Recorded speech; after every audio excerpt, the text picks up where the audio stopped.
Hey guys, welcome back to For You, the Uni Guide. Okay, so today we will be talking about LOR, that is Letter of Recommendation. Basically, we will be talking about what is a LOR and the process to get a LOR and the content in an LOR. Okay, so let's get started. So, LORs are basically letters which you will be getting from your academic professors or from your bosses or seniors in your internship. So, what they actually mean is that the person is praising you, or the person is gonna say in the letter that how fit you are for the particular course, and they're going to highlight your skills and qualities related to the academic course and the qualities that they have seen while you were working with them or while they were teaching you. But in the LOR, it won't be like the person is going to just mention all of that stuff. They will be elaborating it a bit, and we will talk about this more in detail in the structure, and I will tell you about what needs to be included and how to write it and everything. So to start with, I will talk about how many LORs you need. The minimum number of LORs that you need is 2, and one of them, at least one of them, should be from an academic professor, and the second one could be from either an academic professor or from your boss or senior in your internship. So please keep that in mind, that you need minimum 2 LORs. Of course, you can submit 3 or 4. That depends upon you and the university's requirements, but minimum there must be 2. The LOR can be of any length, but preferably it should be of 1 page, because I mean, imagine that if you are sitting at the application desk and looking at thousands of applications, you really don't want to read through an LOR which is of 3 or 4 pages. So try and make it small.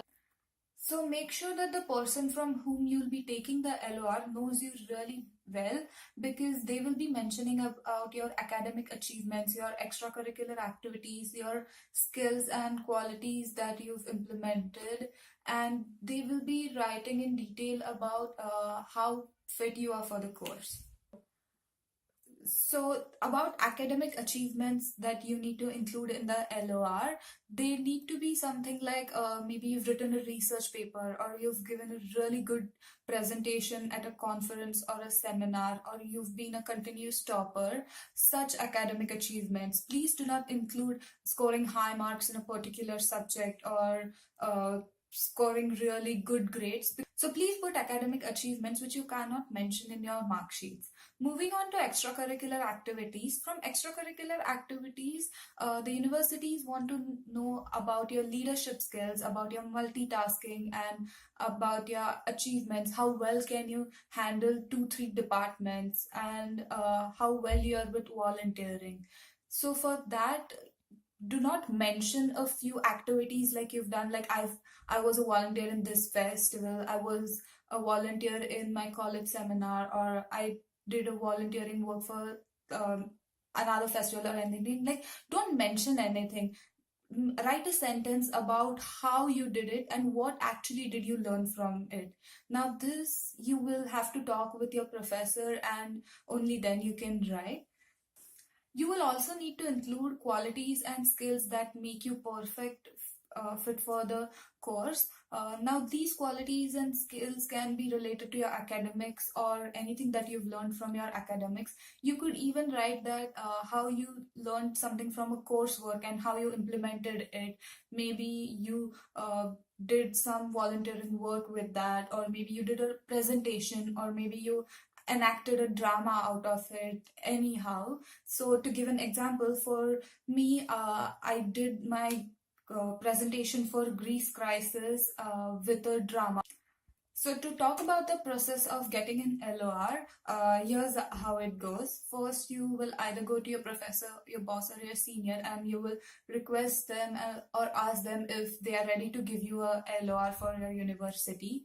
And after that, you go to the office of your respective college, because the LORs need to be on a letterhead of the college, and they need to be dated and signed by the professor that is going to give you the LOR.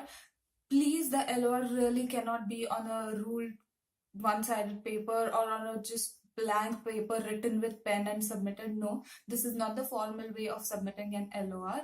So you need to have it on the office letterhead, and having it printed on the office letterhead may take some time for, let's say, 1 month or 1.5 months, depending upon how busy your office is. So first you need to go to your office and ask them that how much time do they need to print it out.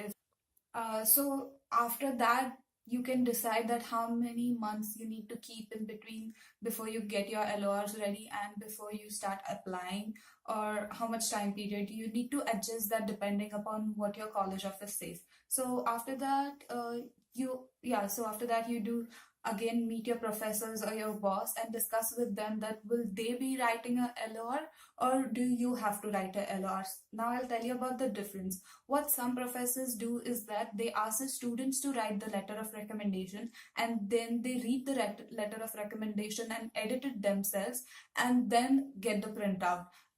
On the other side, a few professors directly write the letter of recommendation for the students and give you the printout. So you need to ask your professors how they will be doing. Please do that in a polite way, because actually a professor is supposed to write the letter of recommendation and a student is not supposed to even have a look at that, and that is a serious rule that is followed all over the world. But our professors sometimes bend this rule, so ask that in a polite way about how your professor wants to do that. Okay, so after you get the printed letterhead, just make sure that there is a date on the letterhead. Either it is printed or it is a stamp, and the letter has been signed by your professor.